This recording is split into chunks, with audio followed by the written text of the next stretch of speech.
Bu sabah Bitlis'e geldik. Tatvan'da bazı temaslarımız oldu. Esnaf ziyareti yaptık. Bazı sivil toplum kuruluşlarının temsilcileri ve kanaat önderleriyle bir araya geldik. Onların gözünden Tatvan'ın, Bitlis'in ve memleketin sorunlarını dinlemek istedik. Sorularını cevaplandırdık. İnşallah bugün buradaki temaslarımızı tamamladıktan sonra Muş ilimize geçeceğiz.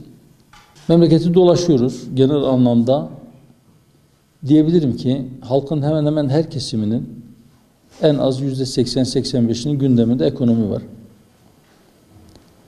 Esnaf şikayetçi ama belki en fazla şikayetçi olanlar da özellikle sabit gelirliler. Başta asgari ücretliler, emekliler olmak üzere. Mesela bugün sadece yaşlılık aylığı alan, yani yaşlılara verilen yardımdan faydalanan bir amcayla görüştük. Diyor ki aldığımız para sadece öğlen yemeğine yetmiyor.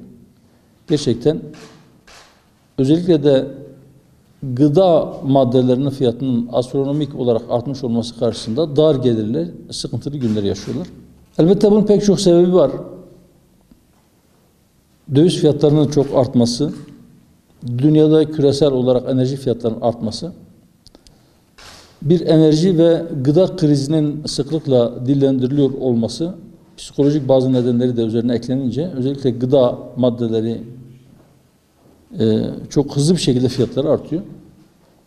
Belki birkaç günde bir raflardaki fiyatlar değişiyor. Bu da en çok dar gelirlileri etkiliyor. Dış borcun bu kadar yüksek olduğu, cari açığın yüksek olduğu, ihracatın bile ithalata bağlı olduğu, yani yarı mamul ve ham maddenin çoğunlukla dışarıdan alınması dolarizasyonu tetikliyor. Bir yıl içerisinde 190 milyar dolar civarında borç ödemesi yapma zorunluluğu doların fiyatını yukarılara doğru çekiyor. Bundan sonra da çekmeye devam edecektir. Çare denk bütçedir, borçlanmamaktır. Çare üretimi arttırmaktır, ihracatı arttırmaktır. Çare ayağımıza, yorganımıza göre uzatmaktır.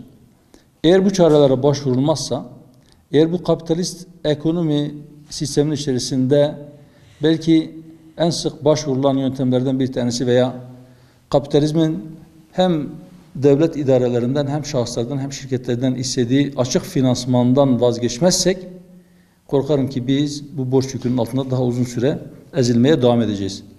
Yönetim kimde olursa olsun, ekonominin idaresi kim tarafından sürdürülüyorsa sürdürülsün ya da nasıl değişiyorsa değişsin, eğer sistem bu ise ve bu sistemin dışına çıkılamazsa bu sıkıntılar çekmeye devam edecek, çünkü sistemin kendisi kriz üretiyor.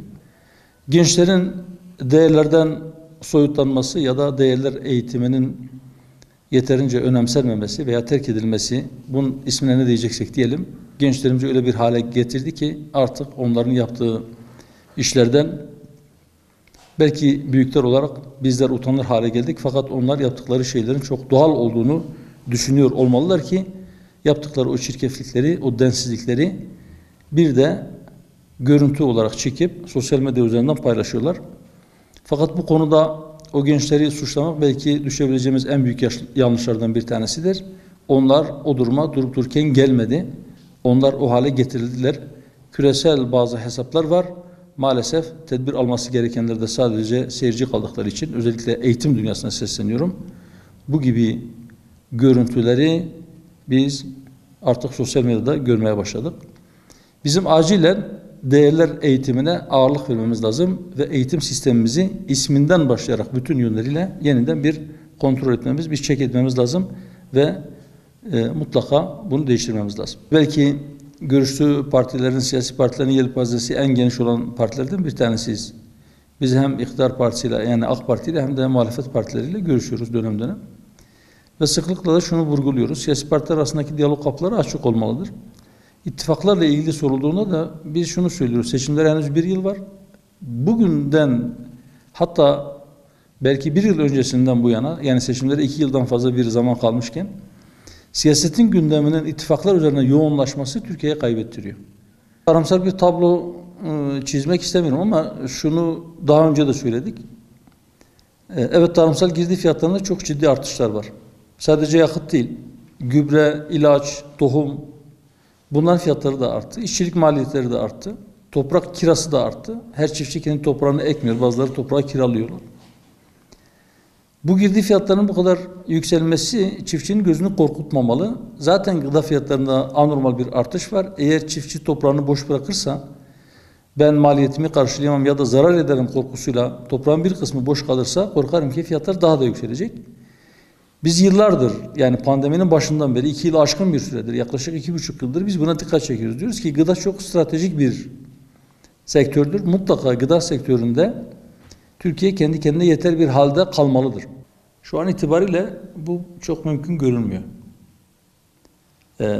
Neden mümkün görünmüyor? Çünkü benim kanaatime göre HDP'nin kendisine ait bir iradesi yoktur. İradesi kendi elinde değildir. İradesi başka bir iradedir. Böyle olunca biz o iradelerini teslim ettikleri yerlerle bir siyasi parti olarak gidip konuşup ittifakı nasıl gerçekleştireceğimizi veya ittifak olup olmayacağını görüşecek halimiz yok herhalde. Böyle olunca takdir edersiniz ki bu şartlarda HDP'li bir ittifak mümkün değil.